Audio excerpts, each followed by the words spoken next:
Pues muy buenos a todos.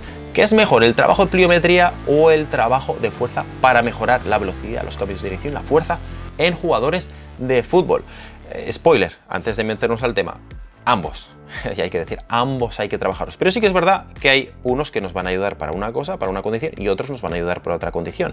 Y para eso vamos a hacer este vídeo. Os voy a dar mi experiencia personal, pero también resumir varios estudios muy interesantes que han demostrado cuál tipo de contenido es mejor para mejorar un objetivo, una condición física u otro. En nuestra nueva web encontrarás planes de entrenamiento para mejorar la velocidad, fuerza y resistencia específica, además de cursos y mentorías sobre nutrición, planificación, Big Data, fútbol femenino, prevención y muchos otros.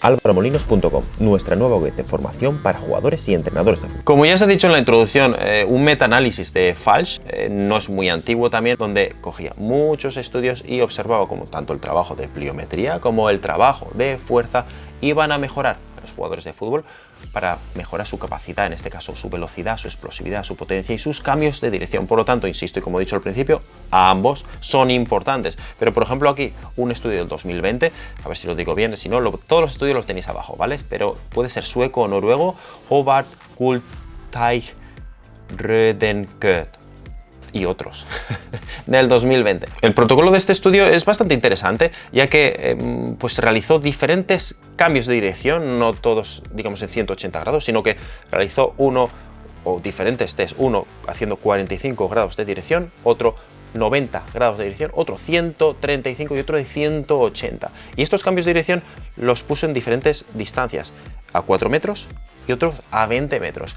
En este caso, ambos grupos mejoraron, pero las mejoras más perceptibles se vieron en el grupo que realizó entrenamiento de pliometría. Sobre todo el entrenamiento de pliometría hubo unas mejoras más interesantes en los cambios de dirección de 4 metros en todos los ángulos, pero solo 4 metros de distancia con este cambio de dirección, con este cono.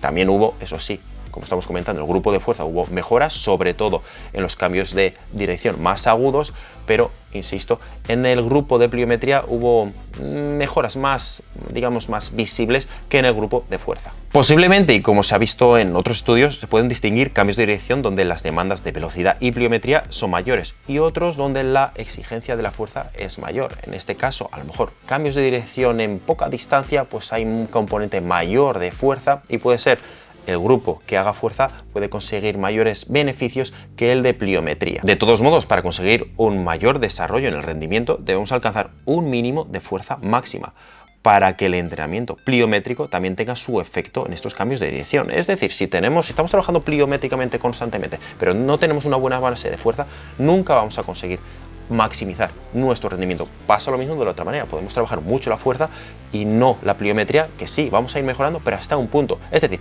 las dos van paralelas y lo que estamos comentando constantemente, la fuerza es importante, la pliometría también, pero es que las dos dependen una de la otra. Si nos olvidamos de una no la vamos a desarrollar al máximo. Pero como siempre digo en este canal, al final hay que individualizar el trabajo con nuestros jugadores. Porque sí, tenemos jugadores en diferentes posiciones, que eso es una cosa, pero también con diferentes capacidades. Incluso os voy a poner un ejemplo. Puede ser que un jugador juegue en la misma posición, resulte que los test de cambios de dirección tengan el mismo tiempo, pero luego uno, digamos, que tenga más desarrollada la fuerza y otro tenga más desarrollada la pliometría. Eso no quiere decir que porque este tenga desarrollada más la pliometría se deba quedar en la pliometría. A lo mejor con un mejor trabajo de fuerza consiga desarrollar más estos cambios de dirección. Lo mismo pasaría con el otro. Es decir, por mucho que veamos en un test que dos jugadores tengan el mismo resultado, no significa que tengan desarrollada la misma condición física. Para eso hay que hacer más test. Para eso hay que hacer test. Es interesante test de 5 metros, de 10, de 20, de 30 metros, incluso por encima de 30 metros, de agilidad. Todo este tipo de cambios de dirección. Hay ejercicios y hay test de todo tipo. Sí que a veces no podemos hacer tantos test, pero para eso tenemos también nuestra experiencia y el ojo humano, que yo creo que con eso ya es suficiente, y nuestra pequeña experiencia nos es suficiente para observar si este jugador necesita desarrollar una capacidad u otra. Así que nada, justo debajo tenéis los estudios mencionados en este vídeo.